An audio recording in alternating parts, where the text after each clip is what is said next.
Kepada Obi dipersilahkan untuk membaca memimpin doa. Baiklah teman-teman, alangkah baiknya sebelum kita memulai pelajaran pada hari ini, kita berdoa terlebih dahulu. Berdoa dimulai. Bismillahirrahmanirrahim. Rabbi israh li sadri wa yassir li amri wahlul 'uqdatam min lisani yafqahu qawli. Rabbi zidni ilman warzuqni Fahma. Amin. Baiklah, sekarang Ibu absen terlebih dahulu ya. Ainian Rafifah, Hadir Ibu. Devina Indriani, Hadir Ibu. Dian Bunramawati, Alfa. Alfa. Devina Nazifah, Hadir Ibu. Imam Arif, Halo. Imam Wasila, Baris tadi keluar bentar. Isyaja Al-Taimania, Hadir. Arifan Zaldi, Ada Bu. Obi Miftah Latif. Ada Bu. Jadi yang tidak masuk itu diambil dengan filter ya. Ya Bu. Ada yang tahu nggak materi kita pada siang hari ini apa? Jadi materi kita pada siang hari ini adalah jinayah Wanita. dan hikmahnya. Jinayah. Saya. Ipa.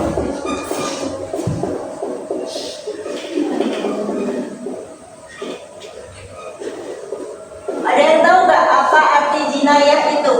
Nggak tahu Ibu. Enggak tahu. Nggak tahu. Benar. Jadi jinayah itu adalah hukum Islam yang merujuk pada tindakan pidana atau kejahatan yang dilarang oleh syariat atau hukum Allah. Jadi bisa dibilang jinayah itu adalah tindak pidana.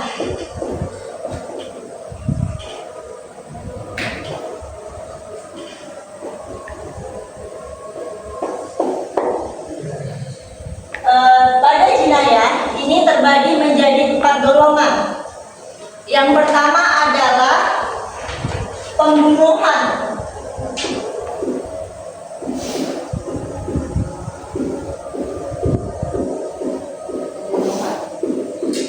Yang kedua itu ada kisos. Ada yang tahu nggak apa itu kisos? Balas. Membalas. Apa Imam? Membalas Bu. Membalas. Yang ketiga itu ada diat. Diat, dan yang keempat itu ada kifarat.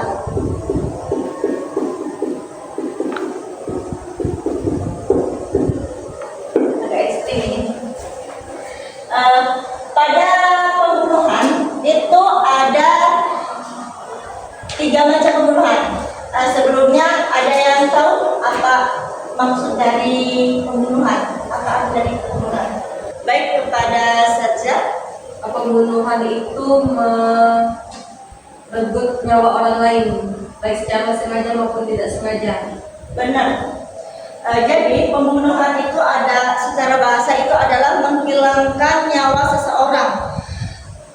Artinya pembunuhan itu adalah perbuatan manusia yang mengakibatkan hilangnya nyawa seseorang, baik dengan sengaja maupun tidak sengaja, baik dengan alat yang mematikan maupun dengan alat yang tidak mematikan tetapi menghilangkan nyawa seseorang.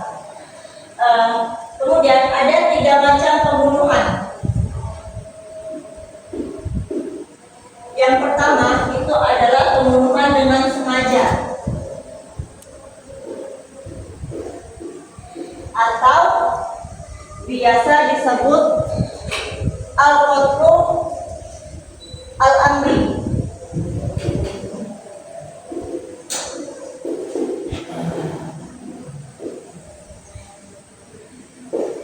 Pembunuhan dengan sengaja itu adalah pembunuhan yang telah direncanakan dengan menggunakan alat yang mematikan, baik yang melukai ataupun memberatkan. Bisa disebutkan contoh pembunuhan dengan sengaja. Baik, kepada Imam. Contoh dari pembunuhan sengaja itu seperti ditunda, diracuni, ditembak, tadinya. Kepada Perampokan, begal. Kan kalau begal itu kan sekarang ada pembunuhan disengaja karena untuk dorong barang gitu loh. ada niatan. Terus perampokan rumah, kalau misalnya emang nembak benar. Kemudian yang kedua itu ada pembunuhan seperti sengaja. Seperti sengaja, padahal tak sengaja ya Bu. Sengaja. Seperti sengaja, tapi Atau biasa disebut al-qatlu sibu al-amdi.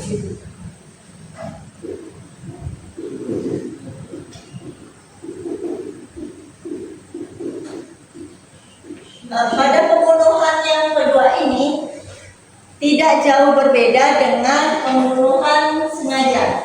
Tetapi pada pembunuhan yang kedua ini itu tidak ada niat untuk membunuh. Contohnya, misal seseorang itu tidak tahu jika di pinggir jalan ada nenek-nenek yang mempunyai serangan jantung. Misal dia membunyikan klakson. Jadi nenek tersebut jantungan dan nah, beliau tidak ada niatan untuk membunuh, tetapi korbannya meninggal karena terkejut betul. dan kejang-kejang. Baiklah, yang ketiga itu pembunuhan yang tidak disengaja.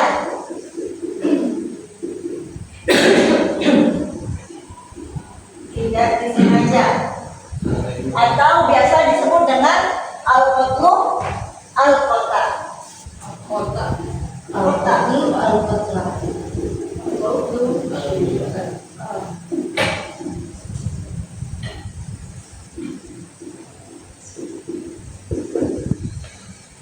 Contoh pembunuhan yang tidak disengaja itu ada, misal ada seseorang berburu di hutan.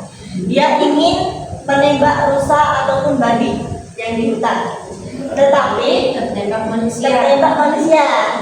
Nah, itu dia tidak ada niatan untuk membunuh, tetapi terbunuh.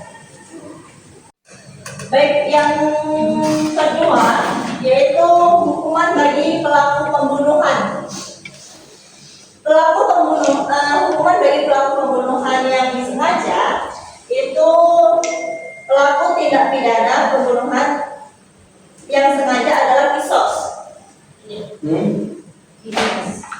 Yaitu pelaku harus diberikan sanksi atau hukuman yang setimpal dan sama-sama berat. Misal nyawa dibayar dengan Nyawa. Kemudian namun jika keluarga korban memaafkan pelaku tindak pidana pembunuhan, maka hukumnya adalah membayar dengan sejumlah denda, yaitu biasa disebut dengan Dia. Jadi bisa dibedakan antara kisos dengan dia? Bisa. Coba Arifan, apa perbedaan kisos dengan dia? Kalau kisos tuh nyawa dibalas nyawa Bu. Nah, kalau keluarganya memakai kasus tersebut harus kasih dia, yaitu berupa denda. Selain pembunuhan secara sengaja ini dikenakan sanksi berupa kisos dan dia, pelaku juga harus wajib menunaikan kifarat. Ada yang tahu kan apa itu kifarat? Tidak tahu Bu. Kayaknya- Bu. Ya, kita bahas. Oke. Oh, tahu. Masuk. Lumayan masuk. Nanti kita bahas ya. Lalu yang kedua ini pembunuhan seperti sengaja. Pembunuhan seperti sengaja tidak mendapatkan hukuman kisos, tetapi dia diwajibkan untuk membayar diat.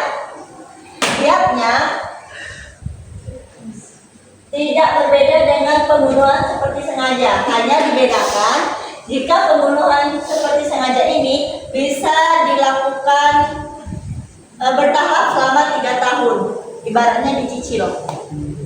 Nah, lalu pembunuhan karena kesalahan atau pembunuhan tidak disengaja. Hukuman bagi pembunuhan karena kesalahan adalah membayar sejumlah denda, yaitu adalah diat. Tetapi diatnya diat ringan, diambil dari harta keluarga pembunuh dan dapat dibayarkan secara bertahap selama 3 tahun. Kemudian ada namanya pembunuhan secara berkelompok. Ada lagi. Apabila sekelompok orang secara bersama-sama membunuh seseorang, maka mereka harus dihukum secara kisos. Tidak dikenakan diat, tapi dikenakan kisos. Lanjut, hikmah larangan membunuh. Maksudnya hikmahnya, Islam menerapkan hukuman bagi pelaku pembunuhan tidak lain untuk memelihara kehormatan dan keselamatan jiwa setiap manusia. Pelaku pembunuhan diancam dengan hukuman yang setimpal sesuai dengan perbuatannya. Seperti firman Allah dalam Quran surat An-Nisa ayat 93 yang artinya, dan barang siapa membunuh seseorang yang beriman dengan sengaja, maka balasannya ialah neraka jahanam. Ia kekal di dalamnya, Allah murka kepadanya dan melaknat serta menyediakan azab yang besar baginya. Baik, dari materi pembunuhan ada yang mau ditanyakan? Saya ingin bertanya, Bu. Baik, pada Syazah. Akan pernah dikatakan dalam hadis itu halal untuk seorang muslim membunuh seorang kafir yang mencela agamanya, agama si muslim tadi yaitu Islam, juga mencela Allah dan juga Rasulullah-Nya. Nah, apakah seorang muslim ini masih mendapatkan jinayah berupa qisas, diat ataupun kifarat? Jika seorang muslim itu membunuh seseorang yang apabila seseorang itu mencela agamanya, baik itu Nabi, Rasul dan Tuhan, itu pembunuh tidak dikenakan jinayah berupa kisos, diat ataupun kifarat, karena pada surat ini kan sudah dijelaskan barang siapa membunuh seorang yang beriman. Jika orang itu mencela agamanya berarti beliau tidak beriman, maka pembunuh itu ibaratnya membela agamanya, membela suatu kebenaran, maka pembunuh tidak dikenakan kisos, diat ataupun kifarat. Paham semuanya? Jika keluarganya Si kafir keluarga si kafir itu meminta diat atau menuntut itu si pembunuh itu bisa membayarnya dengan diat, tetapi tidak seberat yang membunuh sengaja, seperti sengaja ataupun tidak sengaja orang mukmin ataupun orang beriman. Tetapi untuk kifarat itu kan adalah tebusan atau taubat syar'i. Di dalam Quran surat An-Nisa, kifarat itu wajib jika seseorang membunuh seseorang mukmin secara tidak sengaja. Namun apakah kifarat berlaku bila yang terbunuh adalah muslim ataupun kafir? Kifarat tetap wajib baik korbannya muslim ataupun non muslim, karena tujuan kifarat itu adalah menembus dosanya kepada Allah, tidak ada kaitannya kepada manusia ataupun keluarga. Jadi untuk kifarat itu sesuai dengan yang diinginkan. Oh, saya ini berdosa karena telah membunuh, dia mau taubat kepada Allah. Pada materi yang kedua yaitu adalah kisos. Seperti tadi sudah dijelaskan, kisos berasal dari kata kososa yang berarti memotong atau berasal dari kata iktisab, artinya mengikuti, yakni mengikuti perbuatan si penjahat sebagai balasan atas perbuatannya. Menurut cara, kisos ialah hukuman balasan yang seimbang bagi pelaku tindak pidana pembunuhan maupun perusakan atau penghilangan fungsi anggota tubuh orang lain. yang dilakukan dengan sengaja ataupun tidak disengaja. Macam-macam kisos itu ada dua. Yang pertama, kisos untuk tindak pembunuhan merupakan hukuman bagi pembunuh yang disengaja. Yang kedua, ada kisos untuk tindak penganiayaan yang merupakan hukuman bagi pelaku tindak pidana melukai, merusak fungsi atau menghilangkan anggota badan. Contohnya, kisos tindak pembunuhan berarti yang dibahas tadi nyawa dibalas dengan nyawa. Jadi apabila seseorang membunuh itu maka kisosnya yaitu adalah nyawanya. Kemudian kisos untuk tindak penganiayaan, misal seseorang telah melukai temannya hingga terluka tangannya ataupun hilang salah satu tangannya, itu maka hukumannya kisosnya yaitu adalah hilangnya juga tangannya. Kemudian ada hukum kisos. Mengenai hukuman kisos, baik kisos pembunuhan maupun kisos penganiayaan atau kisos anggota badan, dijelaskan dalam Quran surat Al-Maidah ayat 45 yang artinya, kami telah menetapkan bagi mereka yang di dalamnya Taurat bahwa nyawa dibalas dengan nyawa, mata dengan mata, hidung dengan hidung, telinga dengan telinga, gigi dengan gigi, dan muka pun dengan kisosnya. Balasan yang sama. Barang siapa melepaskan hak kisosnya, maka itu menjadi penebus dosa baginya. Dan barang siapa tidak memutuskan perkara menurut apa yang diturunkan oleh Allah, maka mereka itu adalah orang-orang yang zalim. Quran surat Al-Maidah ayat 45. Lanjut, syarat-syarat kisos. Ada beberapa syarat. Yang pertama yaitu adalah orang yang terbunuh terpelihara darahnya atau orang yang benar-benar baik. Kemudian yang kedua yaitu pelaku tindak pidana pembunuhan sudah balik dan berakal. Yang ketiga, pembunuh bukan bapak atau orang tua dari terbunuh. Jika seorang ayah membunuh anaknya, maka ia tidak dikenakan hukuman kisos. Tetapi jika seorang anak membunuh orang tuanya, maka dikenakan sanksi berupa hukuman kisos. Yang keempat, orang yang dibunuh sama derajatnya dengan orang yang membunuh, seperti muslim dengan muslim, merdeka dengan merdeka, dan hamba dengan hambanya. Yang kelima yaitu kisos dilakukan dalam hal yang sama, yaitu jiwa dengan jiwa, mata dengan mata, dan lain sebagainya, seperti yang sudah dijelaskan tadi. Nah, yang kemudian hikmah kisos.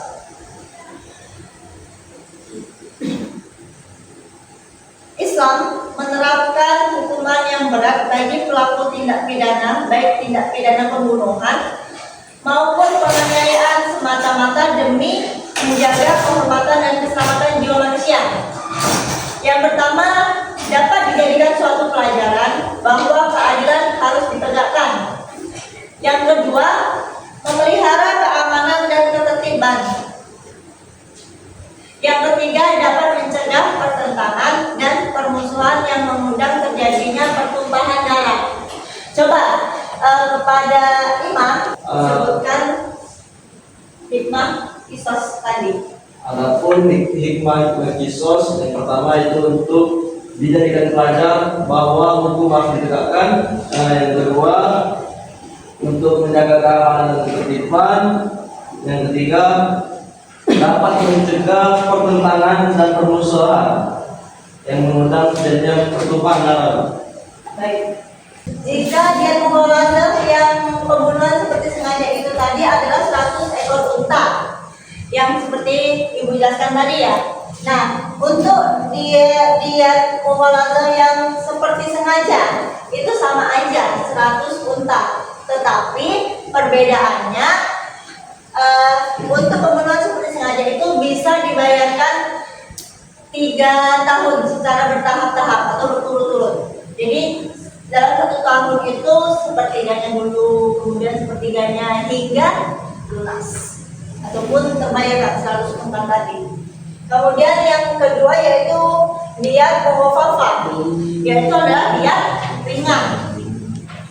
Diyat mukhafafah dibayarkan kepada keluarga korban berupa 100 ekor unta sama aja, tetapi yang membedakannya yaitu adalah dalam 100 ekor unta itu adapun 20 ekor unta betina yang berumur 3 sampai 4 tahun, 20 ekor unta betina berumur 4 sampai 5 tahun, 20 ekor unta betina yang lebih dari 1 tahun umurnya, 20 ekor unta betina yang berumur yang lebih dari 2 tahun, dan 20 ekor unta jantan berumur lebih dari 2 tahun dan dibayarkan secara 3 tahun berturut-turut, yaitu bisa dicicil, ibaratnya dicicil yang diangsur selama 3 tahun. Itu.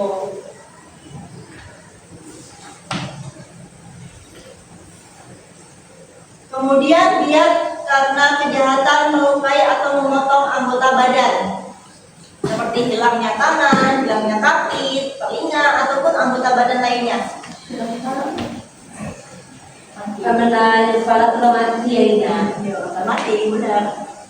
Wajib membayar 1 diyat penuh berupa 100 ekor unta apabila seseorang menghilangkan anggota badan tunggal seperti lidah, hidung. Ingat ya, tunggal itu 1. Jadi anggota badan yang ada 1. Tuh. Kemudian wajib membayar setengah diyat berupa 50 ekor unta jika seseorang menghilangkan salah satu anggota badan yang berpasangan. Contohnya adalah tangan, kaki, telinga, mata, hidung. Ini berapa? Lubangnya kedua. Yang ketiga yaitu wajib membayar sepertiga diyat apabila melukai. Ini melukai ya, yang tadi kan menghilangkan, ini melukai itu wajib membayar sepertiganya. Kemudian yang keempat wajib membayar 15 ekor unta jika seseorang melukai orang lain hingga menyebabkan kulit yang ada di atas tulangnya terkelupas. Jadi ibaratnya tangan, ini kulitnya hingga terkelupas hingga terlihat tulangnya, itu wajib membayar 15 ekor unta. Kemudian wajib membayar 10 ekor unta bagi seseorang yang melukai orang lain hingga mengakibatkan jari-jari tangannya atau jari kakinya putus. Setiap jari itu 10 ekor unta. Jadi jika kita mempunyai 10 jari ini semuanya putus semuanya, satu jari ini 10 ekor unta. Jadi kalau 10 berapa? 100 ekor unta.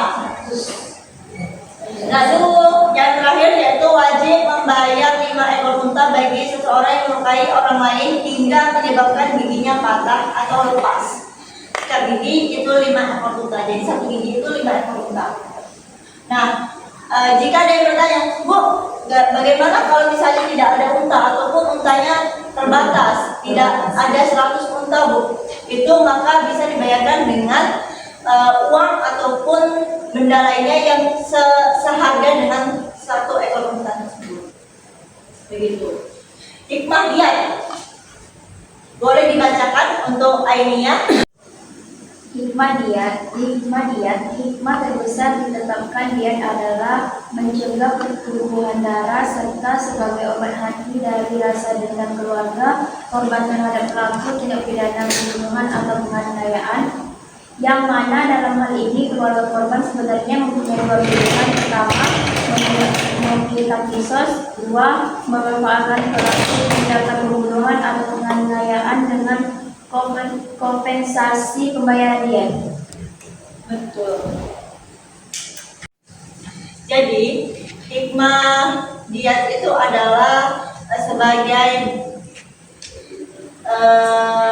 obat hati atau rasa dendam keluarga terhadap korban itu terbalaskan, atau tidak ada penyakit hati antara keluarga korban terhadap si pelaku.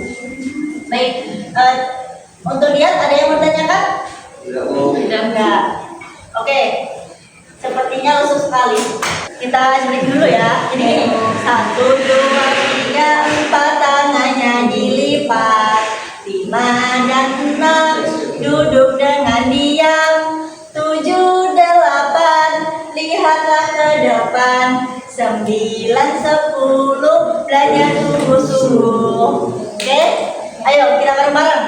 1, 2, 3, 4. 1, 2, 3, 4 tangannya dilipat, 5 dan 6 duduk dengan diam, 7, 8 lihatlah ke depan, 9, 10 belajar sungguh-sungguh. Oke, lanjut. Untuk materi yang terakhir yaitu adalah kifarat. Dalam Al-Qamus Al-Fiqih karya Sa'di, kifarat itu adalah sesuatu yang dapat menutupi dari perbuatan dosa seperti bersedekah, berpuasa, dan lain sebagainya, seperti yang dijelaskan yang disebutkan kepada imam tadi, yaitu adalah berpuasa. Dalam bahasa Arab, kifarat berarti menutupi, menghapus, dan membersihkan. Jadi, menurut istilah, kifarat adalah denda yang harus dibayarkan karena telah melanggar suatu ketentuan syarak dengan tujuan menghapuskan, membersihkan, atau menutupi dosa seseorang. Macam-macam kifarat. Yang pertama adanya kifarat pembunuhan. Kifarat bagi pelaku tindak pidana pembunuhan itu adalah memerdekakan budak muslim. Jika ia mampu melakukannya, maka pilihlah selanjutnya. Jika dia tidak mampu memerdekakan budak atau tidak mampu melakukannya, maka pilihan selanjutnya adalah berpuasa selama 2 bulan berturut-turut.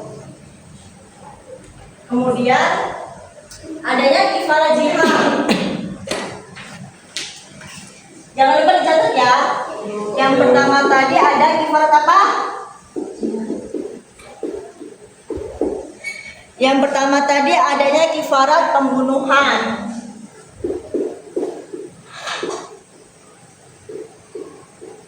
Kifarat pembunuhan yaitu adalah apa? Memerdekakan budak muslim.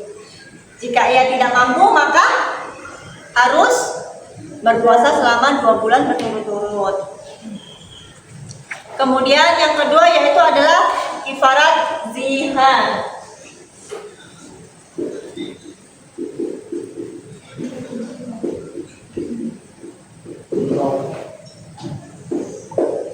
Kifarat zihar adalah perkataan seorang suami kepada istrinya. Nah, ingat ini untuk yang laki-laki, tolong lisannya dijaga jika nanti bersama istrinya. Oke, Bu. Misal contohnya, kau bagiku seperti punggung ibuku. Yaitu kamu untukku haram dinikahi. Itu arti yang kau bagiku seperti punggung ibuku. Nah, pada masa jahiliyah, zihar dianggap sebagai talak. Sudah talak itu. Tetapi setelah syariat Islam turun, ketetapan hukum zihar yang berlaku di kalangan masyarakat jahiliyah itu dibatalkan. Syariat Islam menegaskan bahwa zihar bukanlah talak dan pelaku zihar wajib menunaikan kifarat zihar sebelum ia melakukan hubungan biologis dengan istrinya. Apa saja untuk pelaku kifarat zihar, yaitu adalah memerdekakan hamba sahaya.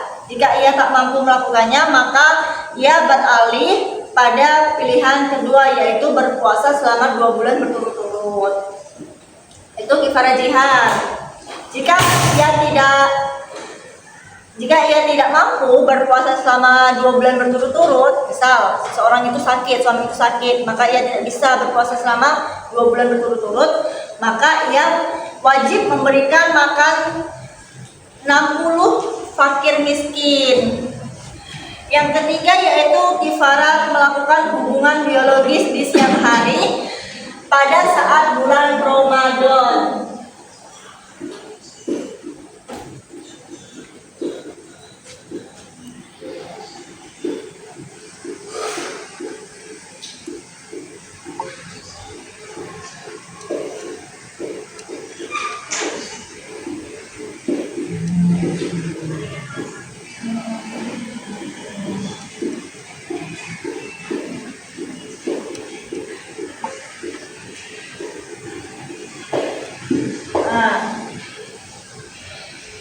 Kifarat melakukan hubungan biologis di siang hari pada bulan Ramadan itu dikenakannya sama ada dengan kifarat jihar, tapi ditambah kodo sebanyak jumlah hari yang ditinggalkan.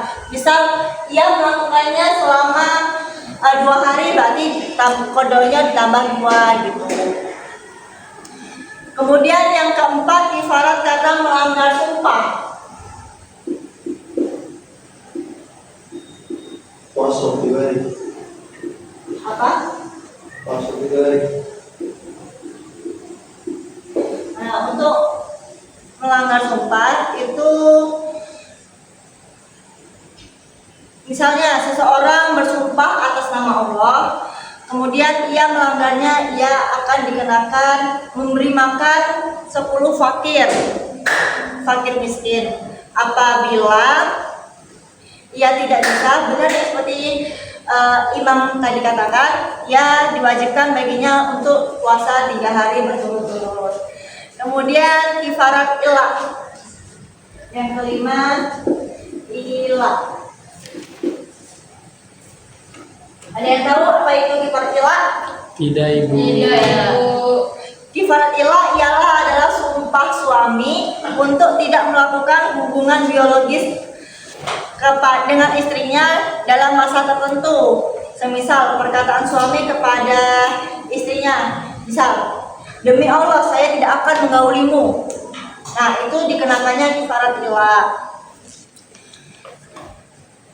Kifarat ilah itu adalah suami harus membayar yang jenisnya sama dengan kifarat yamin atau kifarat melanggar sumpah ini. Jadi harus memberi makan 10 fakir miskin atau memberi pakaian kepada mereka dan memerdekakan budak, atau jika tidak mampu yaitu berpuasa selama 3 hari berturut-turut.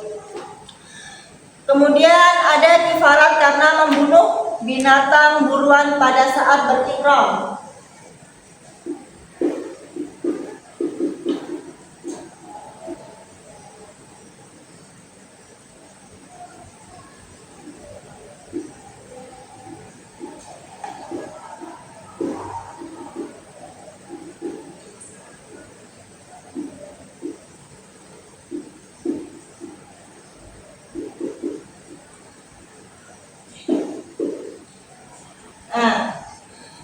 Kifarat jenis ini adalah mengganti dengan binatang ternak yang seimbang, atau memberi makan orang miskin, atau memberi makan orang yang sedang berpuasa. Pada yang selanjutnya yaitu adalah hikmah kifarat. Dengan adanya kifarat dapat disimpulkan manusia benar-benar menyesali perbuatan yang keliru, telah berbuat dosa kepada Allah dan merugikan sesama manusia. Untuk yang kedua, menuntun manusia agar segera bertaubat kepada Allah atas tindak maksiat yang ia lakukan. Dan yang ketiga, menstabilkan mental manusia hingga ia merasakan ketenangan diri karena tuntunan agama yang telah ia tunaikan. Jadi dalam jinayah ini pembunuhan ini adalah pelaku atau perbuatannya. Sedangkan kisos, diat dan kifarat ini adalah hukumannya. hukuman yang harus dilakukan oleh pembunuh itu. Bisa. Jadi dalam konsepnya kisos ini yaitu adalah hukuman untuk ibaratnya hukuman yang setimpal, sedangkan dia ini untuk agar sekeluarga itu tidak ada balas dendam ataupun ada membenci. Dan kifarat ini adalah untuk membebaskan pelaku oleh dosa-dosa atau menghapuskan dosa-dosa kepada Allah.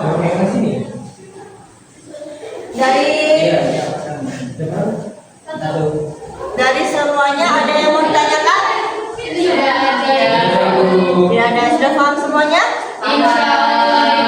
Baik, jika tidak ada yang ditanyakan, untuk tugas harian nanti Ibu kirim ke grup kelas ya.